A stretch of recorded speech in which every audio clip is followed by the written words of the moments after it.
sono nato a Roma, ad Anzio, dopo mio papà ha perso il lavoro, quindi ho portato molta fortuna.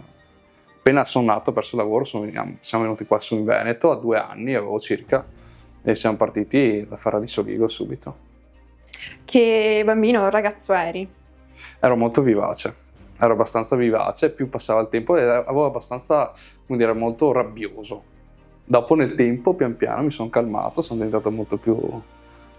Come è nato l'interesse per lo stand-up comedy e cosa facevi prima di iniziare? Allora, io in realtà guardavo più cabaret, guardavo più la televisione, guardavo più tipo Colorado o comunque quei programmi lì e dopo mi piaceva sempre molto far divertire anche i miei compagni di classe e così, allora mi sono sempre visto un po' sul palco, ti dico, sono sincero. C'è stato un episodio preciso che ti ha spinto a iniziare questa cosa? Beh, ho iniziato in modo assurdo in realtà, perché io non è che ero andato mai a vedere spettacoli dal vivo, sono andato con Eliano perché mi ha chiesto un ragazzo di Pieve, sempre residente qua a Pieve, mi fa oh dai vieni a vederti una serata, e tra l'altro sono andato a vedere questo comico e là ho incontrato sto ragazzo che fa parte di un gruppo di Padova, mi fa guarda che noi facciamo un open mic e da là sono partito. Hai avuto paura prima di provarci davvero? Sì, tantissima, cioè...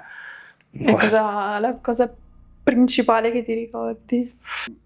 L'ansia e non tanto, cioè deludere un po' l'idea che avevo, che mi ero fatto, no? Di dire, boh, io sono fatto per questo, ma magari se salgo non lo sono, hai capito? Di scoprire un po' la verità.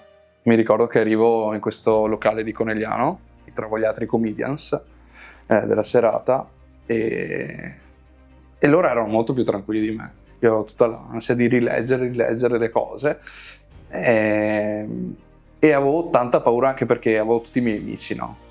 Amici, ex amici, comunque quel che è.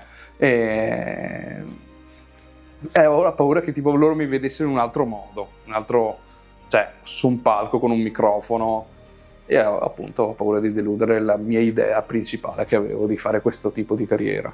E poi com'è andata alla fine? È andata bene, però se riguardo il video dico qualcosa, non è che come mai ho continuato?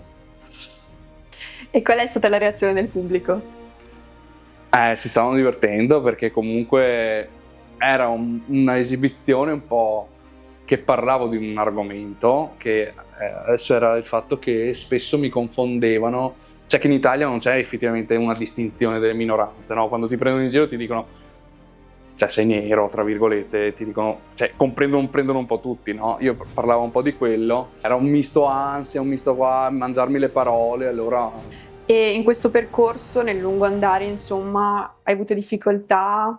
E come sei cambiato? Beh sì, sicuramente, capitano serate complicate dove magari, cioè fa tanto l'umore che hai, anche come sta andando il tuo periodo, però comunque cioè, crescendo, provando, capisci che devi lasciarti un po' i problemi ed è un momento totale tuo anche di relax, perché comunque stai facendo una cosa che ti piace e lo stai facendo oltre per te ma anche per magari togliere dei pensieri al pubblico che è in quel momento, no?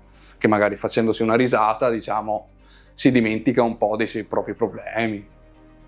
E qual è il prossimo passo per te? Dove vorresti arrivare con lo stand-up? Sto per dirti sindaco di Fara di Soligo, ma non c'entra proprio niente, ma con la stand-up vediamo, l'idea sarebbe, adesso sono ancora comunque ai primi passi, diciamo, anche perché ho iniziato 3 anni fa, però c'è stato un anno in cui devo un po' capirmi e tutto. E da 1 anno e mezzo che comunque adesso mi muovo di più. Il prossimo, chi lo sa, non lo so, però vorrei essere un esempio di comedian straniero in Italia. Per il momento solo qua in zona, nel senso tra Padova, Vicenza, Conegliano. Non ho avuto ancora l'occasione di andare in altre regioni, però presto lo farò. Di recente ho fatto uno spettacolo di apertura a un comico da Roma, al locale di Conegliano, l'LZO, e è stata una bella serata, ci siamo divertiti, c'era un pubblico caldo. ultimamente sono spesso criticato perché non faccio dark comedy. Beh, alla fine, cioè, noi del Bangladesh, quali minoranze possiamo prendere in giro? C'è qualche albanese in sala? Grazie a Dio.